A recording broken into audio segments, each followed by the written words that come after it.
Let's try it again. Good Thursday morning. It is a morning talk on News Talk 1250 KBRF. And as we push the magic button, is Mary there? There we go. Mary's here. How about that? Yep, I'm here. I had to put on a pair of long pants today, which doesn't make me very happy, but I am still barefoot, just for the record. Oddly enough, so am I. Okay, all right. It's still Birkenstock season as far as I'm concerned. And, but I did have to dress just a little bit warmer. We walked this morning, it was 41 degrees, and I got to tell you, by the lake, it was pretty chilly, but still felt good to get out there. I believe that I was walking from the car to here, and I'm breathing, and it's like, wow, I can see you my can see your breath. I know it. A little surprising. Yeah, even in the dark, because we walk at 5:45, so it's still pretty dark. Yeah. And we wear a lot of, lighted vests and stuff, and we each have a spotlight out in the front. And as we had that spotlight on, as we were breathing, you could see in the spotlight, you could see our breath coming back at us, even though it was pretty much pitch dark out there when we're walking these days. And I can't believe it feels like it's getting darker so much earlier, isn't it? Yeah. I mean, it's just after 8 o'clock, and it's really getting dark. There was somebody mowing last night about 10 after 8, and I thought, I wonder how you're even seeing where you're going. Well, your eyes adjust. I guess, but anyway, so as we came back, we saw where they were mowing. They stopped, so they must have run out of light and thought, well, this is as far as we can get. I'll have to do it at first light tomorrow. Well, I mean, you got things like take my snowblower. It's got lights. So yeah. I do it in the dark. Yeah. Oh, right. But your mower? Yeah. Your push mower doesn't have lights. No. And that's what this was. Oh, okay. Because I was going to say the riding lawnmower does. Yeah. No, this was a push mower. So anyway, they must have had to abandon their work last night. Well, I got the first round of canning done last night. Oh, nice. I did some stewed tomatoes, which I haven't done for years, and had a lot of nice, beautiful red tomatoes, and so that was the first round. Okay. The next round over the weekend is going to be salsa. Okay. And then I think I might make a little bit of pasta sauce, and I think that's it. I think by then we'll have either used or given away all of our tomatoes. They turned out beautifully this year. It was just nice. Gorgeous crop of tomatoes. So it's been fun. And I know that you've done a ton of canning in your days, and there's something so rewarding about it. Well, I mean, my mom has done the canning. I've just taken part in the eating of the canning. And you've been in on it, though, so you know what it's all about. And it is kind of a lot of work. It's kind of putsy.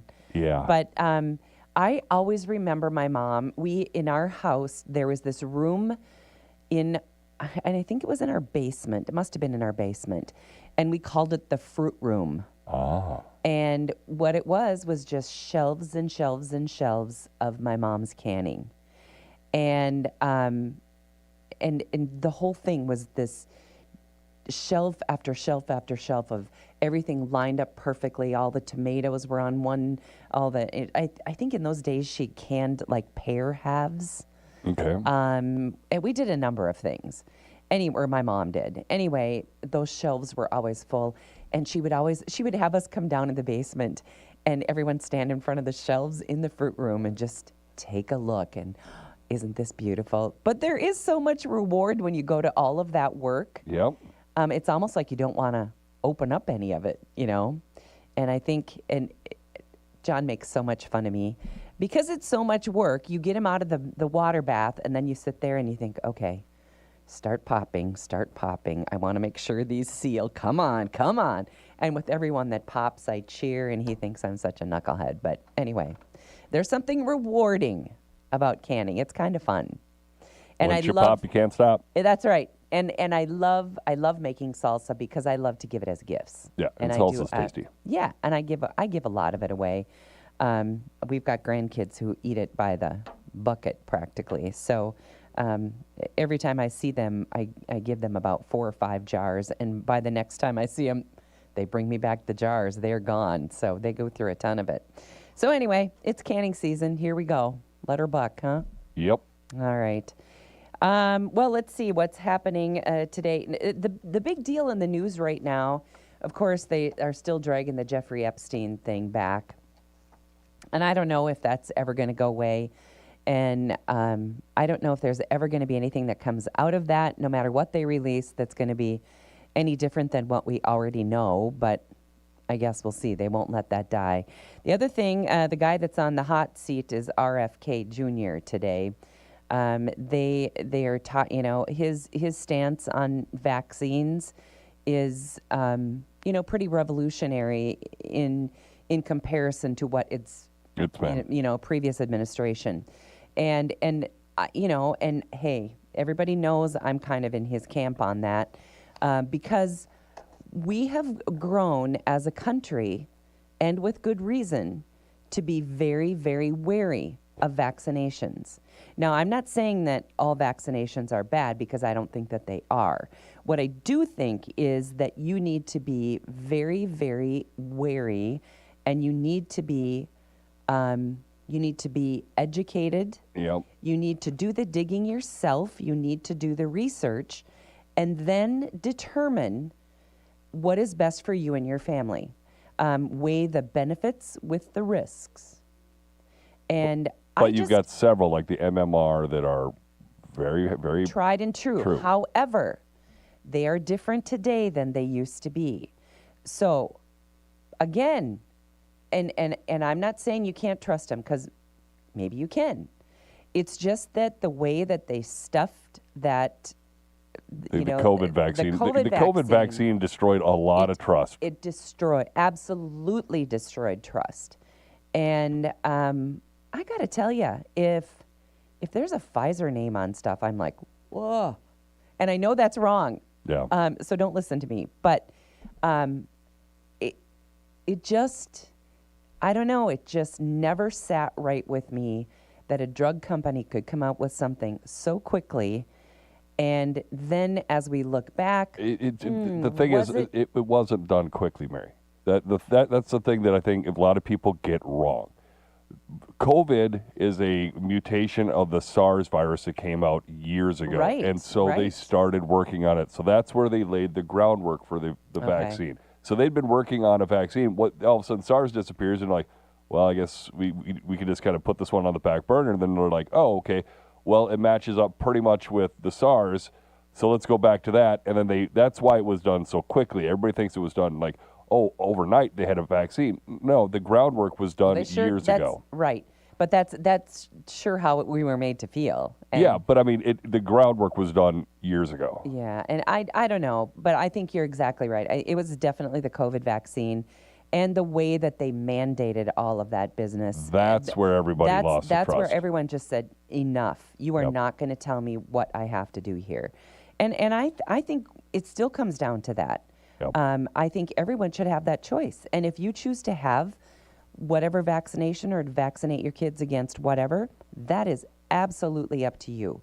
But you should be able to make the choice. And so now I think it's the state of Florida, they've said no more vaccine mandates. And they are including in schools. And so, of course, people are up in arms about that. I don't know. Again, I think it should be personal choice. So he is going to be on the hot seat today. Yeah. And a lot of people, most of the Democrats and even a handful of Republicans are actually calling for him to resign. I don't know that we'll see that happen, but... The political culture we live in, if somebody stubs their toe and goes a dirty word, and there'll be... The opposite side will say, you need to resign, you need to resign, you need to resign. Right. So I don't know how that's going to go. I wouldn't want to be him today. I think I think a lot of what he says makes sense to me, but I also think it's the pendulum again, swinging from one way extreme to the next to a very extreme the other way, and maybe there needs to be some middle ground. I don't know.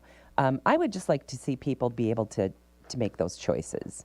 And then, again, it's up to you to do the research and weigh the risks and the benefits and do what you think is best for you. Chicago leaders preparing for a possible surge of National Guard troops and immigration agents ordered by President Trump. Now, Trump has promised a crackdown in the city despite objections from the mayor, the governor and a federal court ruling against a similar Los Angeles deployment. Community groups, churches, and unions are coordinating protests and legal aid. Of course they are, because that's what they do. Yep. Going to protest. Because we got to make sure more Chicago people get shot. Yeah, I don't quite understand why people are rising up against making a city safe. Because if it was a Democrat doing it, they'd say, hey, not a problem, come on in. But because it's the opposing party and because it's Trump. Don't you want to live in a safe city? And I don't know how you could look at Chicago. You can love Chicago, you can live in Chicago and think it's the greatest place on earth. But if you pay 1 ounce of attention to the news, yikes. Well, I'm pretty sure it's always ho-hum with all the shootings over the weekend. It's like, we had another batch of shootings. That's how we do it here. But is that how you want to be? Is that how you want to live? That's how Chi-Town does it. I guess. 1 bullet at a time. Yeah, right. Well, how about this one? A new survey shows Americans plan to spend less this holiday season, marking the steepest cut since 2020. The report projects average holiday spending at $1,552 per person, down 5% from last year. Now, that is like what I will spend, but $1,500, got to tell you. It's a lot. Do you think? I don't think that goes very far. Yeah. $1,500 when you're buying for 6 grandchildren, your significant other. Yeah, but not everybody's got 6 grandkids. Well, true. Even if, $1,500 doesn't go very far. See, I don't think we'll spend $1,500. Really? Yep. Oh. Well, you would drop dead if you knew what I spent then. So would my husband, so don't tell. But anyway, that figure includes, okay, wait till you hear this. You might change your mind. Includes gifts, food, travel, and entertainment. Well, we don't travel. Entertainment's a Jackbox party, so. Yeah. But, I mean, yeah. I'm thinking gifts. When I read a story like this, I'm thinking gifts. Gifts. Gen Z respondents age 17 to 28 expect the largest drop, with budget shrinking 23%. 84% of consumers expect to reduce overall spending. Every year I say I'm going to do that, but every year I never do. And the other thing that I always try to do is get started about now. But the only thing that does is increase my spending because I somehow end up buying right up until the end anyway. I have to laugh. My sister is, she mentioned she's 40 to 50% done with all of her Christmas shopping already. Wow. I wish I could say that, but I haven't started. I have some ideas. The problem is, and everyone knows this, as your kids and grandkids get older, the things that they want are more expensive or need are more expensive. And Viva la cash. I know, but that is so boring. Well, get them something, and then give them a little bit of cash to go towards their expensive thing that they want. Yeah, I guess. Yeah, I'm not very good at that either. But every year I think, gosh, I need to dial it back a little bit, and then every year I don't. And so I'm guessing that this year will be about the same. But anyway, it says that people are just they're gonna spend less, and that's okay. Yeah. You know. I wish maybe I hadn't. There were a couple of years there where I got kind of crazy. And, once you go there, it's hard to go backwards, Open the box. Yeah. So anyway, Newsmax has filed a federal lawsuit, and they're accusing Fox News of abusing monopoly power in the conservative cable news market. The case claims Fox uses anti-competitive tactics to block rival right-leaning channels. Attorneys for Newsmax wrote that Fox's actions prevented the network from gaining wider distribution, faster audience growth, and stronger advertiser support. Well, I will tell you one thing. If you ever watch any Fox News on television, you know that they corner the market on advertising. Oh, my goodness. I can't hardly stand to watch it anymore because you get about, maybe a couple of minutes worth of news, one segment, and then it's off to about 10 minutes of commercials. It's ridiculous. It's really hard to watch, I think. And so they are cornering the market for sure on ad revenue. That is for sure. Let's see. Okay, so here's a little more on that Florida story. They're going to repeal all of its vaccine mandates.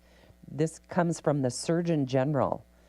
He announced that yesterday. The rules currently require school kids to receive vaccines for chickenpox, measles, mumps, rubella, and polio, and hepatitis B. Okay, so I something there is I can totally get behind the measles and the mumps. Yeah, MMR. Yep. That one can easily be transmitted within the school children thing. But Hep B? Yeah, I'm not sure about hepatitis B, but chickenpox apparently is very bad. I've had chickenpox. Well, that's just it. I've had it too, but apparently nowadays it's the new strain of chickenpox. Oh, really? Okay. Really damaging to the kids. Okay. Well, anyway, I could get behind that one. That one could spread throughout a classroom. I get that. But hepatitis B, not so much. And there are some other vaccinations that they're giving kids that have nothing to do with spreading in the classroom. That's where I get to draw the line. But anyway, Governor Ron DeSantis supports the plan. Public health experts, of course, are warning that change could revive some serious diseases, particularly in children. So there we are with the kind of scary story out of all of that. Okay, when we come back, parents, their stress, we're going to tell you what time in the morning their stress peaks and why. Try to get the kids up. Yep, and see if this is true at your house. So more on that when we come back on Morning Talk.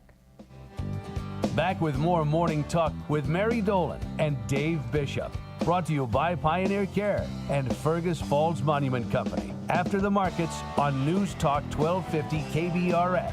Depend on it.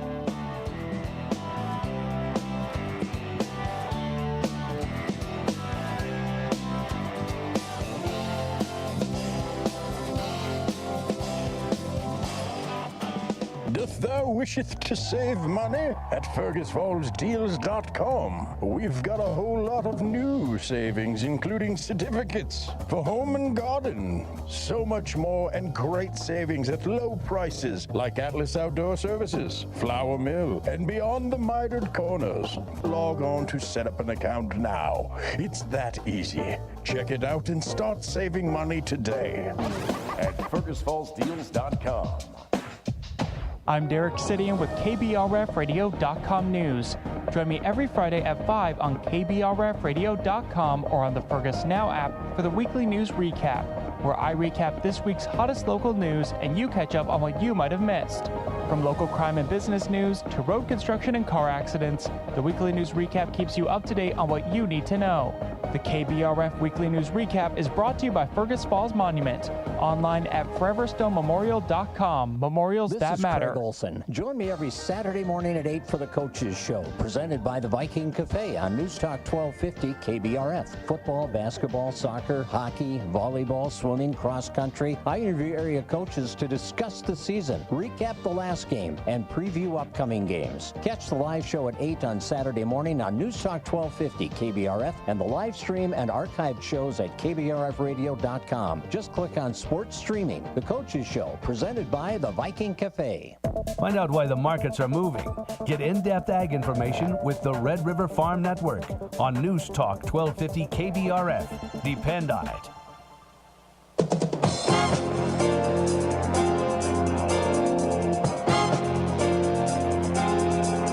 Good morning. I'm Jamie Dickerman with the market updates here on the Red River Farm Network. Grain markets trading lower early on in the trading day. Allendale Incorporated analyst Rich Nelson says there's really just a lack of fresh news today. I still think we're seeing some continued pressure here from perhaps our yield survey, which was released just yesterday morning. Still discussion regarding corn yields. We found 187.5, so only a minimal decline versus USDA's prior view, 188.8. Also discussion on soybeans. We found yields 53.3, very close to USDA's prior numbers as well. So the concerning issue is we're still looking for a demand story to help out the soybean side, and right now, at least, we don't have a supply story just yet here to get this market interested. Cattle markets trading lower, but hogs showing some signs of life today. We do have this discussion that we will have a little higher cattle slaughter here in September compared with the very low numbers which we're seeing in August. So markets watching this wholesale beef market very carefully, and they're wondering if it will have maybe a little pressure on the wholesale beef and whether it could spill into the cash cattle side here. As far as the hog issue here, we do have a little rebound in prices today. Keep in mind, cash hogs have been still posting, actually as of Tuesday and Wednesday, a little higher pricing here for this week. So the seasonal break in cash hogs and pork, not quite yet happening here on schedule. That's Allendale Incorporated analyst Rich Nelson. Looking at the Dow Jones Industrial Average now, it is up 56 points here at 45,327. Crude right now, it is trading down 80 cents. Crude is at $63.18 a barrel. Reporting agriculture's business, you're listening to the Red River Farm Network.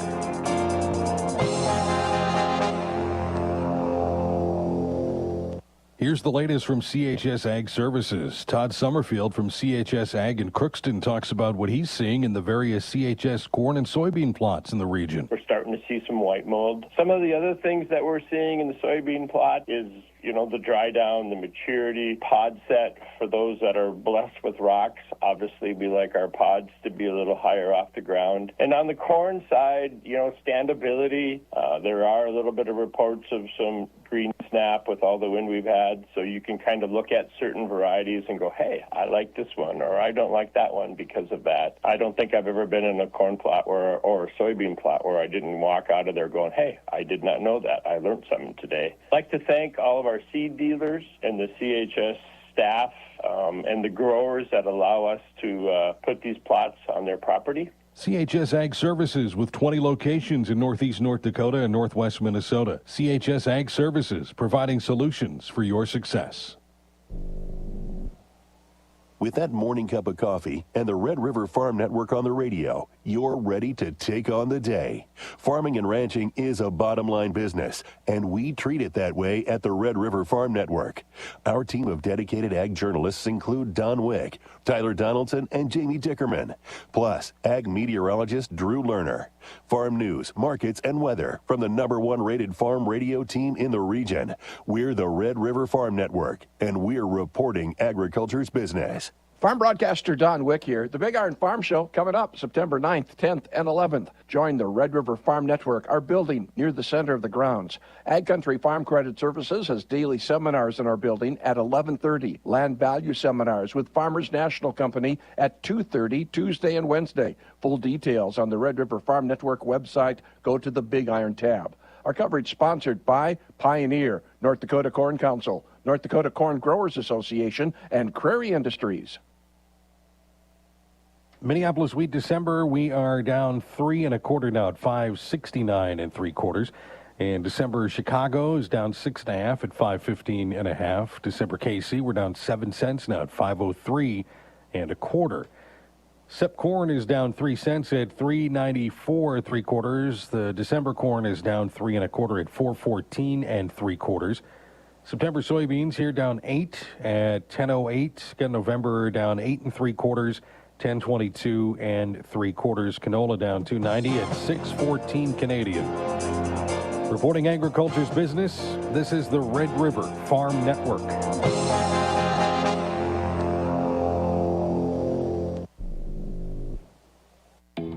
Hey, it's Rick. I'm out here fixing the roads you drive on every day. When you speed through a work zone, you're not just risking a ticket, you're risking my life. I've got a family to go home to, just like you. So slow down, stay off your phone, and follow the signs. Help us get the job done and get home safe. We're out here for you. Be there for us. This message brought to you by the Minnesota Department of Transportation, the Minnesota Broadcasters Association, and this station. This is Craig Olson. Join me every Saturday morning at 8 for the Coaches Show, presented by the Viking Cafe on News Talk 1250 KBRF. Football, basketball, soccer, hockey, volleyball, swimming, cross country. I interview area coaches to discuss the season, recap the last game, and preview upcoming games. Catch the live show at 8 on Saturday morning on News Talk 1250 KBRF and the live stream and archived shows at KBRFradio.com. Just click on Sports Streaming. The Coaches Show, presented by the Viking Cafe. Step back in time. The 72nd Annual Lake Region Pioneer Thresherman Show, September 5th through the 7th in Dalton. Gates open at 6:30 a.m. with steam engines, sawmills, a World War I locomotive, and John Deere front and center. Experience the good old days live.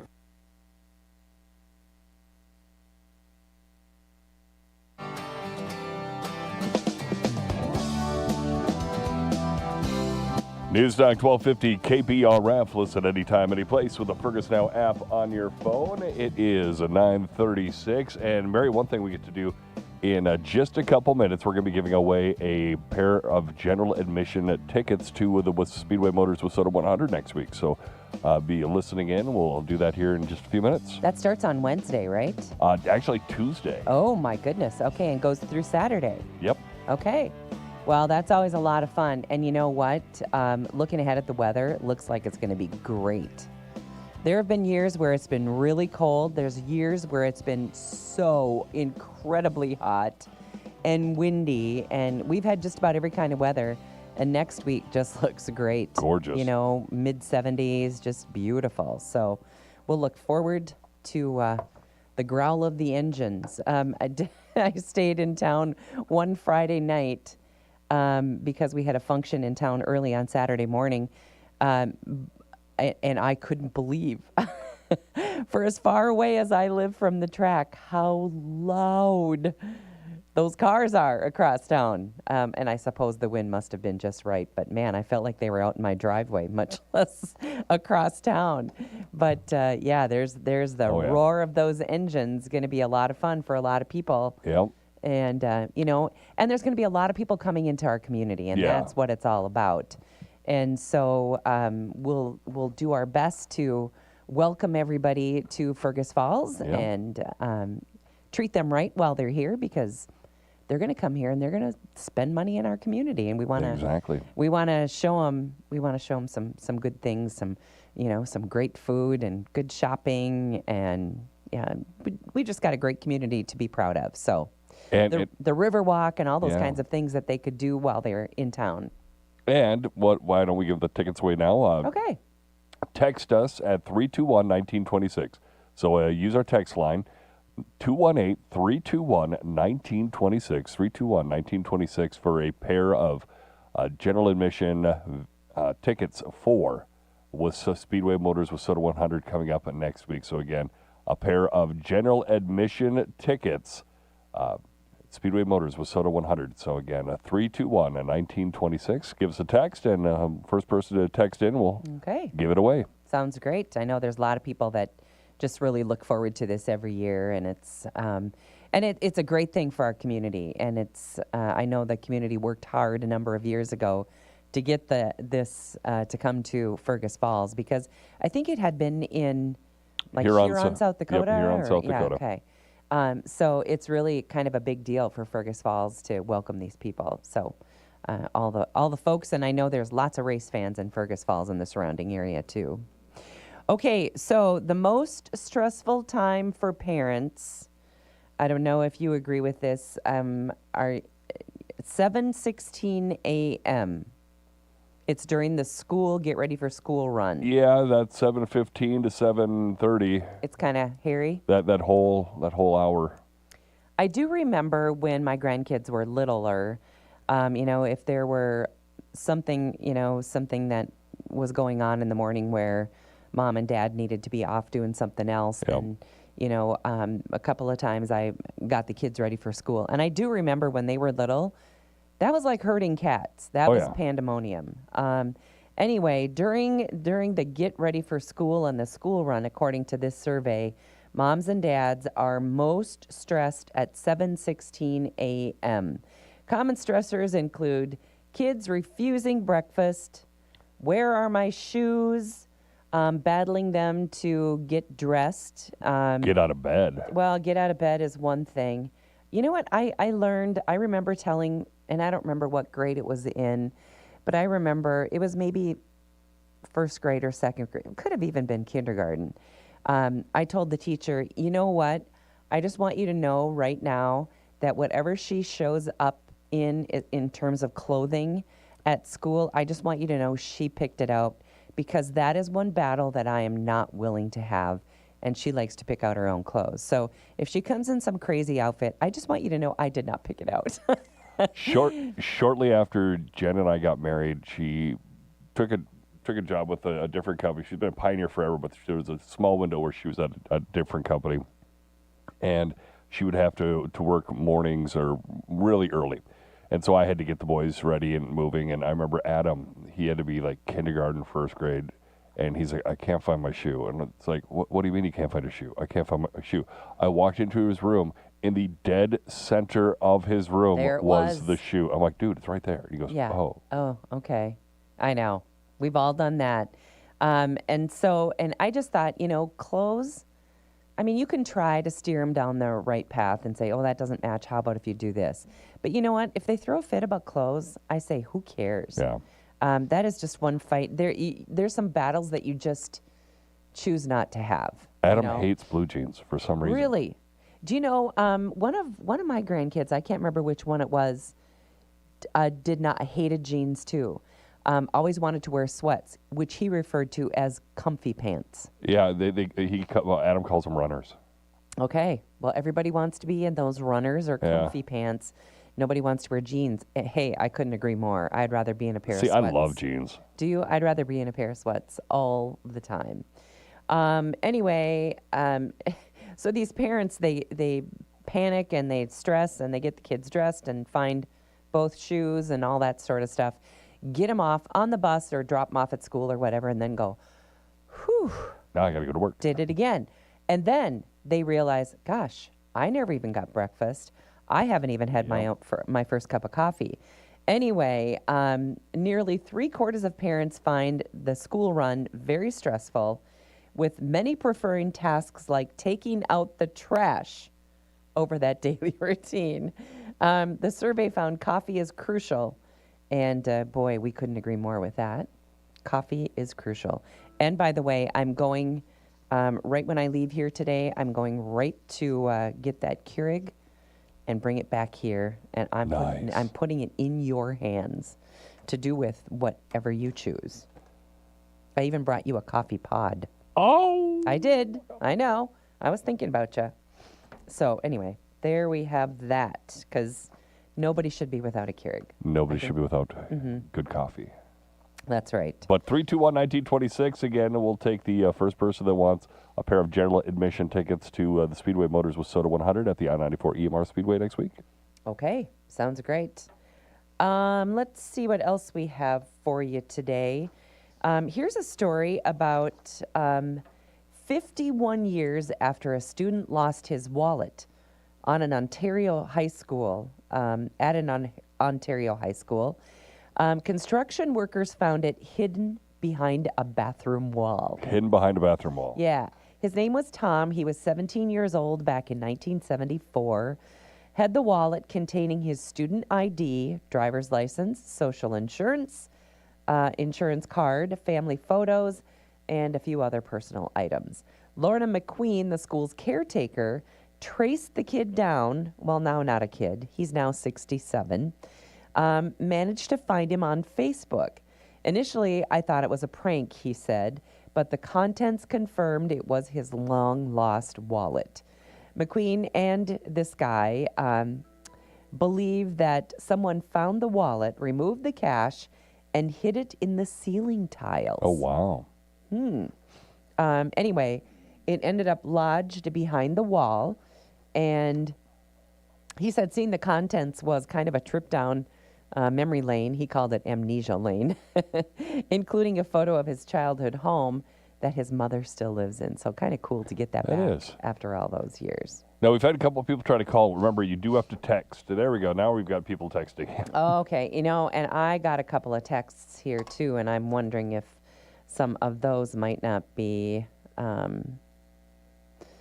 Okay. Yeah. Okay, so... There we go. Looks like Kitty Rund was the first one in. So there, that is the tickets, and we'll be giving away tickets off and on between Greg Brady and us. So we'll be giving away more tickets tomorrow. So, and then we'll be giving away tickets on Monday. So. Okay.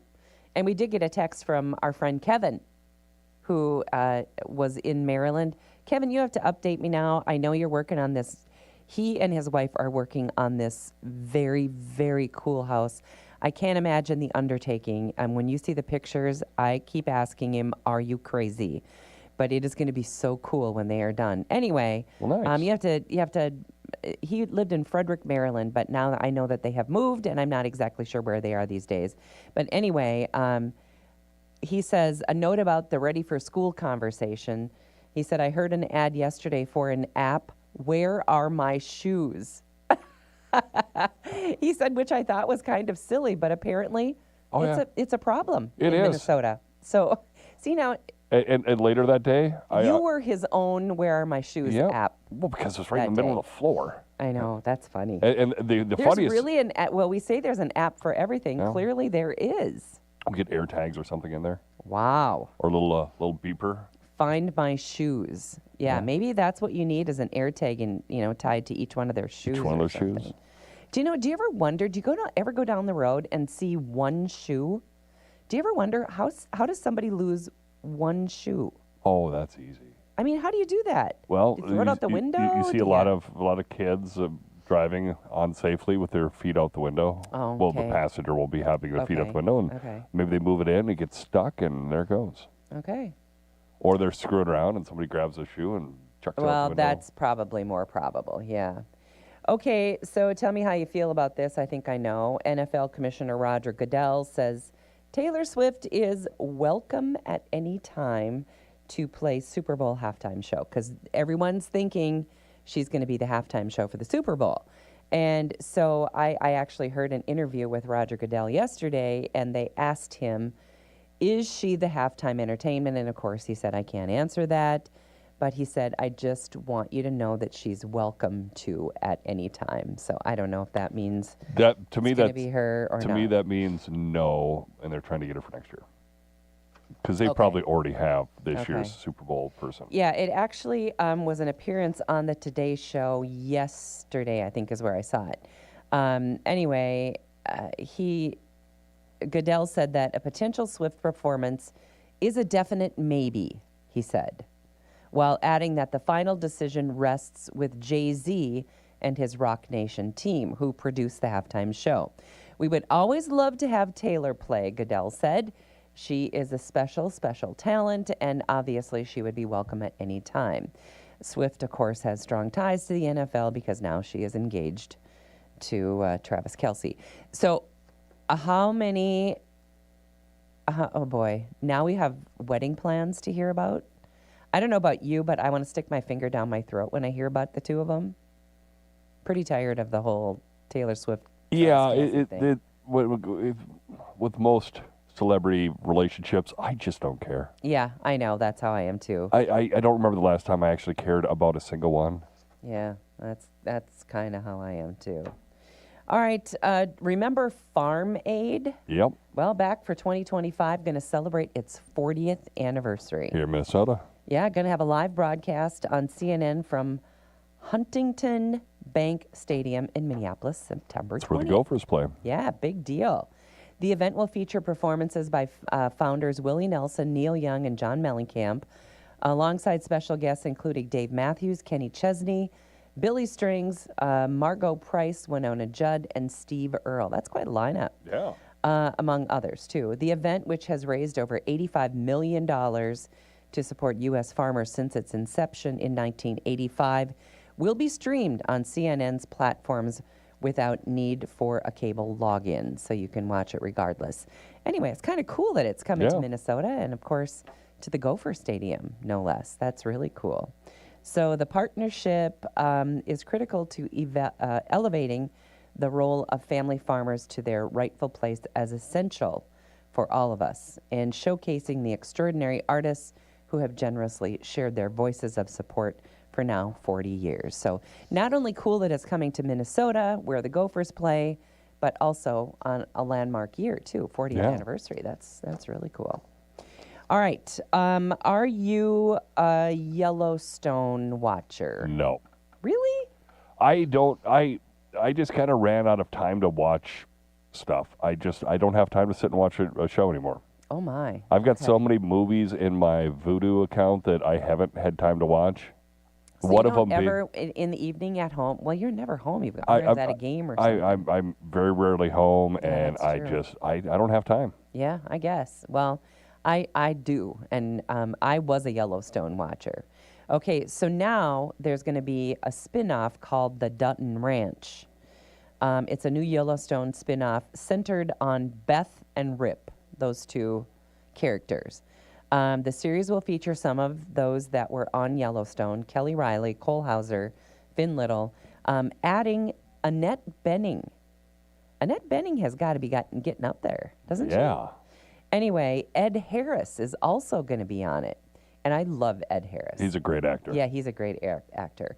Anyway, he is going to portray Everett McKinney, a seasoned veterinarian known for his compassion and humor. Annette Bening is going to play somebody by the name of Beulah Jackson, head of a powerful Texas ranch. Uh-oh. I think she'll be good at that. I like her too. But Ed Harris has always been one of my favorites. He's been on so many great movies. And anyway, so he's going to be one of those guys. If you are a Yellowstone lover, I don't know when that starts. No information here on that. All right, a couple trivia questions for you. Yeah. Okay. And then we have some food to talk over. Where was chocolate milk invented? Geneva, Switzerland? Jamaica. Really? Cocoa? I don't know. What is the world's oldest currency still in use? World's oldest currency still in use. I am going to say the lira. It is the British pound. Oh, okay. Yeah. Well, Good guess, though. yeah. All right. In other food-related things, Teddy Grahams. I didn't even know they were still around. Shows that when you don't have little kids anymore, you don't have Teddy Grahams. Anyway, introducing a new limited edition flavor. This doesn't seem kid-like, but why not? Latte. Inspired by a viral coffee recipe. That's for stoners. Teddy Graham Latte combines honey, cinnamon, and brown sugar, so kids don't care what you call it. They're going to like it, right? Yeah. The company has produced a small run of latte-flavored boxes, but they will not be sold in stores. Instead, the cookies will be available only through a sweepstakes through September 17th. I hate when they do stuff like that. Okay, I saw the word Reese's, so my eyes are automatically drawn to that. Reese's and Oreo have partnered with Crumble. Those Crumble cookies, oh, those are to die for. And I got to tell you, of all the crazy kinds that they have, the chocolate chip crumble cookie is still by far the best. I don't think I've had a crumble cookie. Haven't you? Oh, it's kind of an interesting place. You walk in, I expected it to be this cute little cookie shop, you know, and it looks like somebody's, it looks like the high school kitchen. And that's all it is just kitchen, and they're back there baking away. And you don't really even get waited on. You go over to a kiosk, and they tell you, we've got these 5 kinds of cookies today. These are the ones we're baking today. Those are your only choices. And you go to the kiosk, and you order your cookies, and then they call your number. You go grab your box, and you've already paid for it at the kiosks. It's weird. It's kind of like... Sounds efficient. Yeah, well, I think it is. I think it is efficient. The only problem is if you get there on the wrong day, you might not get the cookie that you're hoping for. Anyway, they're going to team up with Crumble to launch a limited edition dessert, the new chocolate peanut butter sandwich cookie. Count me in. Sounds like the Beaties. Gosh, that sounds good. Okay, available for 1 week only. And it's this week. It ends September 6th. Anyway, the cookie features 2 chocolate cookies made with crushed Oreos. Inside, it is filled with peanut butter cream mixed with Oreo pieces and chopped Reese's cups. Oh, my heart be still. That sounds fabulous. I am so in. So where are these crumble places? Well, there's one in Fargo. Is there? Yeah. I don't know if there's more than one. I've only been to the one. I don't know where else they are, but I think it's in... Well, at least we got one like in driving distance. Crumble. But let me tell you, and the cookies are so big that you can buy this thing that you just, it cuts it in 4, so you can just go plunk down on your cookie, and it makes it into 4 pieces because they're so big. I mean, they're Okay. like that. They're huge. Anyway, so good. And very expensive, too, I might add. All right. Let's see. I think I had a good story for you. Well, quite honestly, do we have time? Anytime you talk Reese's. Well, that's a good story for sure. Maybe that's feel good enough. There's this one's pretty good. I'll do it quick. Pittsburgh police officer went above and beyond to help a stranded deaf man get home. He responded to a call about an unruly man at a bus depot, found the man was simply deaf and didn't speak English. He used his own money to buy the man a $113 Amtrak ticket to New York after the man missed his bus. We're supposed to be good men, he said. Good men helping other good men. That's what he told the reporters, and he explained that his grandmother's influence told him that he ought to be a good man, and he took out $113 and bought the guy a ticket to get to New York. It's amazing. So, yeah. All right, coming up on 10 o'clock, that wraps it up for another week. Thank you for joining us. Our show today and every day brought to us by Pioneer Care and by Fergus Monument Company. Have a great weekend.